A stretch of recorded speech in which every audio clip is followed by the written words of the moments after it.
नमस्ते news India पर मैं हूं आपके साथ नीतू गुप्ता। आज खास पेशकश में बात होगी राजस्थान की, क्योंकि राजस्थान का सियासी रण दिलचस्प हो गया है।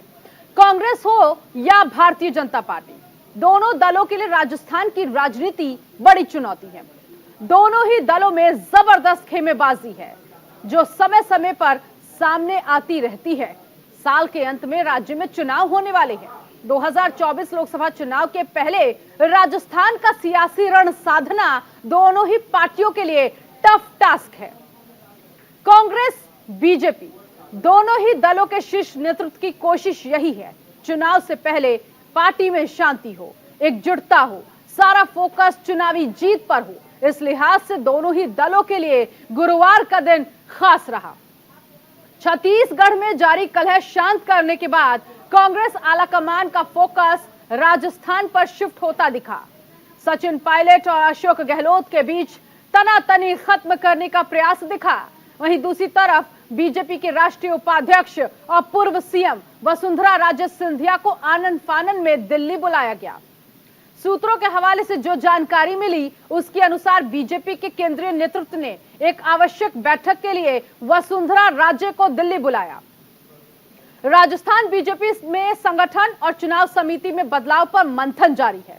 ऐसे मौके पर वसुंधरा राजे को दिल्ली बुलाकर पार्टी के शीर्ष नेतृत्व ने बड़ा संकेत दिया है। दोनों ही पार्टियों की प्राथमिकता इस वक्त चुनाव है। विधानसभा और लोकसभा चुनाव में किसी भी तरह की लापरवाही बड़ा नुकसान पहुंचा सकती है। पार्टी की अंदरूनी खींचतान खत्म करना भी बहुत जरूरी है। राजस्थान पर सभी की निगाहें हैं। राजस्थान में हर 5 साल पर सत्ता बदलने का रिवाज रहा है। राजस्थान की जनता कांग्रेस और भारतीय जनता पार्टी दोनों को बारी बारी से सत्ता की चाबी सौंपती रही है। इस ट्रेंड को बदलना कांग्रेस की बड़ी चुनौती है। बेशक मुख्यमंत्री अशोक गहलोत अपनी तैयारियों में जुटे हों, अपने लोक लुभावने योजनाओं से कांग्रेस के पक्ष में माहौल बनाने में जुटे हों, लेकिन संगठन की चुनौतियों से इनकार नहीं किया जा सकता। गहलोत पायलट खेमों के बीच की खींचतान डराने वाली है। कांग्रेस की चुनावी तैयारियों को अधिक जटिल बना रही है। गुरुवार को राजस्थान की चुनाव रणनीति को लेकर कांग्रेस की एक बड़ी बैठक हुई, जिसमें राहुल गांधी के साथ राष्ट्रीय अध्यक्ष मल्लिकार्जुन खड़गे, केसी वेणुगोपाल, सचिन पायलट समेत कुल 30 बड़े नेता शामिल हुए। पैर में चोट लगने की वजह से मुख्यमंत्री अशोक गहलोत दिल्ली नहीं आ पाए। CM Ashok Gehlot video conferencing के जरिए बैठक से जुड़े। इस बैठक में कांग्रेस अध्यक्ष मल्लिकार्जुन खड़गे और पूर्व अध्यक्ष राहुल गांधी ने राजस्थान में होने वाले विधानसभा चुनाव की तैयारियों का जायजा लिया और आगे की रणनीति बनाने पर चर्चा भी की। इस बैठक को सीएम अशोक गहलोत और सचिन पायलट के बीच के विवाद को सुलझाने की कोशिश के तौर पर देखा गया। पायलट लगातार सीएम अशोक गहलोत की परेशानी बढ़ाते रहे हैं। पायलट बार बार अपनी मांगों को लेकर राज्य सरकार पर दबाव बनाते रहे हैं। सचिन पायलट ने अपनी जनसंघर्ष यात्रा के दौरान राज्य की गहलोत सरकार के सामने 3 मांगे रखी थी। इनमें राजस्थान लोक सेवा आयोग का पुनर्गठन, सरकारी परीक्षा के प्रश्न पत्र लीक के प्रभावित युवाओं को मुआवजा और पिछली वसुंधरा राज्य सरकार पर लगे भ्रष्टाचार के आरोप की उच्च स्तरीय जांच शामिल है। तो ये राजस्थान का समीकरण इस वक्त चल रहा है। सीएम अशोक गहलोत और सचिन पायलट के बीच विवाद सुलझाने के लिए कांग्रेस नेतृत्व पहले भी कई बार बैठक कर चुका है, लेकिन कामयाबी नहीं मिली। सचिन पायलट अपनी मांगों पर अड़े रहे। राजस्थान के दोनों दिग्गजों के बीच समझौते के लिहाज से गुरुवार का दिन बेहद खास रहा और जो बैठक थी वो और ज्यादा महत्वपूर्ण रही। बैठक से एक दिन पहले सीएम अशोक गहलोत की तरफ से बड़ा बयान आया। उन्होंने कहा, राजस्थान सरकार भर्ती परीक्षा के पेपर लीक मामलों में सजा को 10 साल से बढ़ाकर आजीवन कारावास तक करने के लिए अगले विधानसभा सत्र में एक विधेयक लाएगी। गहलोत सरकार का यह फैसला सचिन पायलट के दबाव का असर माना गया। गुरुवार की बैठक के बाद एक बार फिर दावा किया गया, सचिन पायलट और सीएम अशोक गहलोत के बीच सब ठीक हो गया है, दोनों मिलकर चुनाव लड़ेंगे। बैठक के बाद सचिन पायलट ने बताया, जिन मुद्दों को वो उठाते रहे हैं पार्टी ने उसका संज्ञान लिया है। पार्टी आलाकमान चुनाव में जो भी जिम्मेदारी देगा वो उस पर पूरी निष्ठा से काम करेंगे। मैंने जो इश्यूज उठाए थे पब्लिक में पेपर लीक के इशू हम लोगों ने उठाए थे, जो बहुत महत्वपूर्ण है, जो यंग लोगों को प्रभावित करता है। हमारी जो पब्लिक सर्विस कमीशन है उसको हम कैसे रिफॉर्म करें, उसको कैसे और पुख्ता बनाएं, कैसे पारदर्शी बनाएं और जवाबदेही बनाएं। जो पिछली सरकार के करप्शन के इश्यूज थे, उन सब बातों को मैंने कई समय से मैं पब्लिक में रख रहा था और मुझे खुशी है उन सभी बातों को, उन सभी इश्यूज का संज्ञान पूरी तरह एआईसीसी ने लिया है, कांग्रेस पार्टी ने लिया है और इस सभी पर कार्रवाई करने के लिए भी आगे की रूपरेखा बनाई है। मुझे खुशी इस बात की है कि कांग्रेस पार्टी ने नौजवानों के इश्यूज, करप्शन के इश्यूज और हमारी जो संस्थाएं, जो कॉन्स्टिट्यूशनल बॉडी है पब्लिक सर्विस कमीशन, उसको भी हम कैसे और जवाबदेही और ऐसे लोगों को वहां बिठाएं जो एक अच्छे बैकग्राउंड से आए, ताकि लोगों के मन में, जहन में कॉन्फिडेंस हो नौजवानों में जब वो इंटरव्यू देने जाएं या एग्जाम देने जाएं। इन तमाम इश्यूज पर पार्टी ने संज्ञान लिया है और उचित दिशा निर्देश भी दिए हैं। 2 दशक से ज्यादा मुझे जो जिम्मेदारी कांग्रेस पार्टी ने दी है, केंद्र में दी है, राज्य में दी है, विधानसभा हो, लोकसभा हो, केंद्र की सरकार हो, राज्य की सरकार हो, संगठन की जिम्मेदारी दी हो, जो मुझे जिम्मेदारी दी है उसको पूरी निष्ठा से मैंने निभाया है। आने वाले समय में जो भी खड़गे जी, राहुल जी, हमारे एआईसीसी जो निर्णय लेगी, जो रोल मुझे अदा करना होगा, उस पर जो भी हमारी पार्टी निर्देश करेगी उस पर हम काम करेंगे। तो सचिन पायलट को आपने सुना, उन्होंने कहा पार्टी जो भी फैसला लेगी उस जिम्मेदारी को निभाऊंगा। राजस्थान की चुनावी रणनीति के लिहाज से गुरुवार की बैठक काफी अहम मानी जा रही है। राजस्थान में गहलोत सरकार का रिपोर्ट कार्ड कितना असरदार है, राजस्थान में कांग्रेस को लेकर ओवरऑल माहौल कैसा है, इस पर मंथन करने के लिए राजस्थान के कई बड़े नेताओं को बुलाया गया। बैठक में स्पीकर सीपी जोशी, प्रदेश प्रभारी सुखजिंदर सिंह रंधावा, अध्यक्ष गोविंद सिंह डोटासरा, सह प्रभारी काजी निजामुद्दीन, अमृता धवन, इसके अलावा विधायक हरीश चौधरी, कैबिनेट मंत्री लालचंद कटारिया, उदयलाल आंजना, प्रमोद जैन भाया, शकुंतला रावत, पूर्व मंत्री रघु शर्मा, राज्यसभा सांसद नीरज डांगी शामिल रहे। सवाल सबसे बड़ा यही था, राजस्थान में रिवाज बदलना है तो इसके लिए कांग्रेस को क्या करना होगा। विधानसभा चुनाव के नतीजों को 2024 के चुनावी महासंग्राम के लिहाज से कैसे प्रभावी बनाया जाए। आने वाले राजस्थान के विधानसभा को लेकर कांग्रेस अध्यक्ष खड़गे जी, हमारे नेता राहुल गांधी जी, सब लोगों ने, रंधावा जी ने एक मीटिंग कॉल करी थी और सभी राजस्थान के प्रमुख नेताओं को यहां पर आमंत्रित किया गया था। लगभग 4 घंटे हमारी ये चर्चा हुई। आने वाले कुछ महीनों के बाद राजस्थान के विधानसभा के चुनाव हैं, उन चुनावों के लिए क्या स्ट्रेटेजी होनी चाहिए, कैसे पिछले 25 सालों में लगातार वहां पर एक बार भाजपा एक बार कांग्रेस का जो प्रकरण चल रहा है उसको खत्म कर कर उन्हें दोबारा सरकार कांग्रेस की कैसे बने, इस पर बहुत सार्थक, व्यापक और महत्वपूर्ण चर्चा हुई।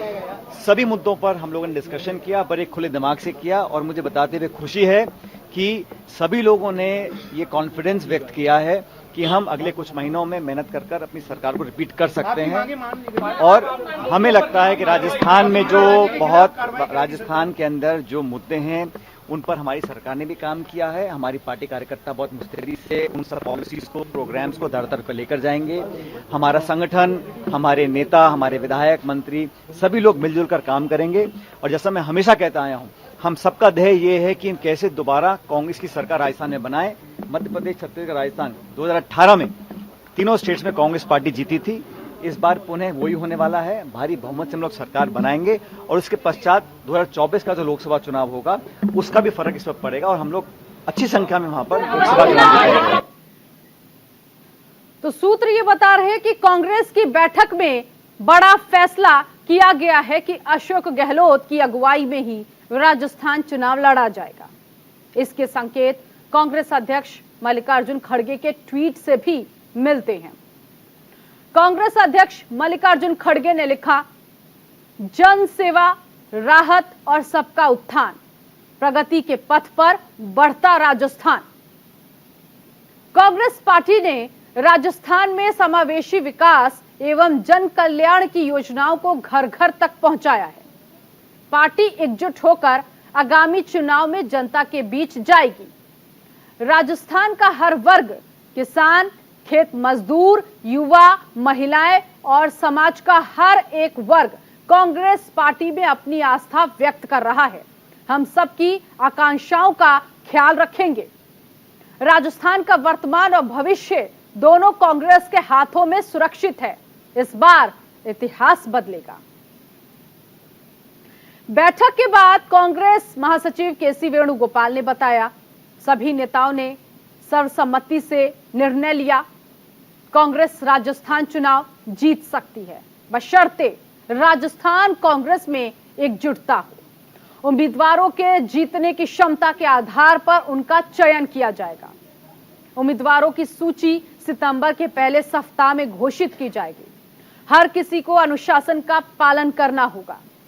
किसी भी मुद्दे पर चर्चा पार्टी के भीतर होगी। पार्टी के आंतरिक राजनीति के बारे में पार्टी के बाहर कोई ना बोले। जो भी ऐसा कोई करेगा उस पर कार्रवाई होगी। Everybody is confident that we are going to win Rajasthan. That type of activity is going by the government there. Then BJP is actually totally in a failure mood in Rajasthan. Therefore, we are not worried about that. Everything will be settled. All the issue is settled already, resolved. We are going ahead for winning the election. That's all. अब एक ही बात है, BJP का इलाज करना है, सफाया करना है। जैसे तो ये तो अभी तक की कांग्रेस की तैयारी थी। अब बात भारतीय जनता पार्टी की तैयारियों की। राजस्थान की जीत कांग्रेस के लिए खास होगी, तो वहीं राजस्थान में बीजेपी की हार का संदेश बहुत बड़ा होगा। ये 2024 की चुनावी महासंग्राम में सबसे बड़ा मुद्दा बन सकती है। बेशक राजस्थान में हर 5 साल में सत्ता बदलने का रिवाज रहा हो, राजस्थान की सत्ता इस बार बीजेपी के हाथों में आने की संभावना ज्यादा हो, बावजूद इसके बीजेपी से हल्के में नहीं लेना चाहती। राजस्थान को लेकर बीजेपी की चुनावी रणनीति को लेकर भी दिल्ली में हलचल तेज है। चुनाव से पहले राजस्थान बीजेपी के नेताओं की भूमिका पर मंथन जारी है। राजस्थान में भले ही बीजेपी अध्यक्ष और संगठन में बदलाव कर दिया गया हो, मगर अभी भी कई बदलावों पर लोगों की नजरें गड़ी हुई हैं। अहम पदों पर कई बड़े नामों की लिस्ट जल्द आने की संभावना है। बीजेपी में प्रभारी से लेकर चुनाव संचालन समिति पर बड़े फेरबदल की सुगबुगाहट है। इसीलिए पूरी मेहनत और कसरत की जा रही है। कभी भी फाइनल लिस्ट सामने आ सकती है। केंद्रीय मंत्रिमंडल में भी राजस्थान को लेकर कुछ बदलाव हो सकते हैं। इस संबंध से भी राजस्थान से जुड़े कई नामों को लेकर चर्चा गर्म है। इसीलिए राजस्थान बीजेपी में भी बेचैनी बढ़ी हुई है। इन तमाम हलचल के बीच राष्ट्रीय उपाध्यक्ष और राजस्थान की पूर्व सीएम वसुंधरा राजे सिंधिया को अचानक से गुरुवार को दिल्ली बुलाया गया। बताया गया है कि वसुंधरा राजे सिंधिया को केंद्रीय नेतृत्व ने एक आवश्यक बैठक के लिए दिल्ली बुलाया है। कोटा के अपने तमाम कार्यक्रमों को कैंसिल करके वसुंधरा राजे सिंधिया दिल्ली पहुंची। ऐसे में कयास लगाया जा रहा है कि पूर्व सीएम राज्य को कोई महत्वपूर्ण जिम्मेदारी मिल सकती है। आपको बता दें, राजस्थान बीजेपी में संगठनात्मक बदलाव जल्द होने की संभावना है। पूर्व सीएम वसुंधरा राजे को बड़ी जिम्मेदारी मिल सकती है। चुनाव संचालन कमेटी, चुनाव कैंपेन कमेटी, चुनाव मैनेजमेंट कमेटी, नए जिला अध्यक्षों की नियुक्तियां, प्रभारी और संगठन महामंत्री के पदों पर जल्द फैसला आ सकता है। सूत्र ये बता रहे हैं, पिछले 1 हफ्ते से बीजेपी संगठन अपनी एक्सरसाइज पूरी कर चुका है। अब कभी भी लिस्ट जारी की जा सकती है। चुनाव के लिहाज से नियुक्तियां की जाएंगी। मोदी मंत्रिमंडल में जल्द फेरबदल देखने को मिल सकता है। राजस्थान समेत चुनावी राज्यों से मंत्रिमंडल में ज्यादा मंत्रियों को लिया जा सकता है। राजस्थान को लेकर मुख्यमंत्री अशोक गहलोत की तैयारी। उनके लोक लुभावने योजनाओं ने सूबे के सियासी माहौल को गर्मा दिया है। कांग्रेस आला कमान के समझाने से अगर सचिन पायलट और सीएम अशोक गहलोत मान जाते हैं तो बीजेपी की परेशानी बढ़ सकती है। दिल्ली में गुरुवार को हुई कांग्रेस की बैठक को इस लिहाज से भी बहुत खास माना जा रहा है, लेकिन बीजेपी इसे अभी से खारिज कर रही है। राजस्थान की जनता के हित की बात तो यही होती कि समय रहते इसका समाधान होता, पर ऐसा लगता है कि कांग्रेस का आलाकमान खुद इतना कमजोर है कि वो निर्णय लेने की उनकी क्षमता नहीं है। लिहाजा हमें इस बात की जरूर पीड़ा है कि इससे राजस्थान की जनता को जरूर नुकसान हुआ है। ये तो किस्सा कुर्सी का खेलते रहे, लेकिन उनका जो आलाकमान है, जिसको एक समयबद्ध रूप से निर्णय करना था, तारीख दर तारीख पड़ती गई, लेकिन कांग्रेस की तरफ से लीडरशिप का या उनके जितने बचे हुए मसले थे उनका कोई समाधान नहीं हुआ। प्रभारी बदल दिए गए। कांग्रेस के जो संगठन है उसके बारे में कहा गया कि हम बहुत धरातल तक संगठन को वापस से पुनर्जीवित करेंगे, लेकिन जिस तरीके की बयानबाजी, जिस तरीके की चिट्ठी पत्री, जिस तरीके के आचरण कांग्रेस पार्टी के नेताओं का दिखता है, इसलिए मुझे लगता है कि इस कुनबे को अब एक रखना कांग्रेस के आलाकमान के लिए बड़ी चुनौती है। और अब लगभग मुझे तो ये उम्मीद खत्म हो चुकी कि जिस एकता का और जिस चीज का वो दावा करते थे, जिसके आधार पर वापसी का दावा करते थे, पर ऐसे बिखरे कुनबे की वापसी अब असंभव है। तो राजस्थान के चुनावी नतीजों की अहमियत को समझते हुए पीएम नरेंद्र मोदी ने मोर्चा संभाल लिया है। पीएम मोदी 8 जुलाई को बीकानेर दौरे पर जाने वाले हैं। चुनावी साल में यह प्रधानमंत्री का 5वां दौरा होगा। पीएम मोदी के इस दौरे को लेकर बीजेपी के नेता कार्यकर्ता पूरे जोश के साथ तैयारियों में जुट गए हैं। तैयारियों को लेकर केंद्रीय कानून मंत्री अर्जुन राम मेघवाल, केंद्रीय जल शक्ति मंत्री गजेंद्र सिंह शेखावत, बीजेपी प्रदेश अध्यक्ष सीपी जोशी और नेता प्रतिपक्ष राजेंद्र राठौड़ तैयारियों का लगातार जायजा ले रही हैं। विधानसभा और लोकसभा चुनाव से पहले पीएम मोदी का मिशन राजस्थान बेहद खास माना जा रहा है। पीएम मोदी के कार्यक्रम के तहत 25,000 करोड़ के उन विकास कार्यों का उद्घाटन शामिल है जिनका शिलान्यास पीएम मोदी ने ही किया था। उसके बाद पीएम मोदी विशाल जनसभा को संबोधित करेंगे। बीकानेर रैली में 3 लाख से ज्यादा लोगों के पहुंचने की संभावना जताई जा रही है। पीएम के इस कार्यक्रम को लेकर अब तक का सबसे बड़ा वाटरप्रूफ डोम बनाया जा रहा है। चुनावी साल में पीएम मोदी का यह 5वां राजस्थान दौरा है। 8 जनवरी को भीलवाड़ा गुर्जर समाज के आराध्य देव देव नारायण भगवान की जयंती पर पीएम नरेंद्र मोदी राजस्थान के दौरे पर हैं। 12 फरवरी को दौसा जिले में दिल्ली मुंबई एक्सप्रेसवे के उद्घाटन के मौके पर पीएम नरेंद्र मोदी राजस्थान के दौरे पर रहे। 10 मई को नाथ द्वारा और अबू रोड में बड़ी सभाओं को संबोधित किया था। 31 मई को अजमेर में बीजेपी के महाजनसंपर्क अभियान की शुरुआत पीएम नरेंद्र मोदी ने की थी। भारतीय जनता पार्टी और कांग्रेस की तैयारियां बता रही हैं राजस्थान में जोरदार चुनावी टक्कर देखने को मिलने वाली है। जैसे जैसे चुनाव करीब आता जाएगा, राजस्थान का सियासी तापमान बढ़ता जाएगा।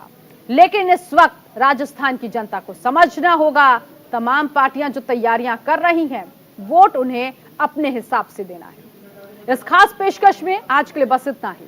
बाकी की तमाम खबरों के लिए आप बने रहिए न्यूज इंडिया के साथ। नमस्कार।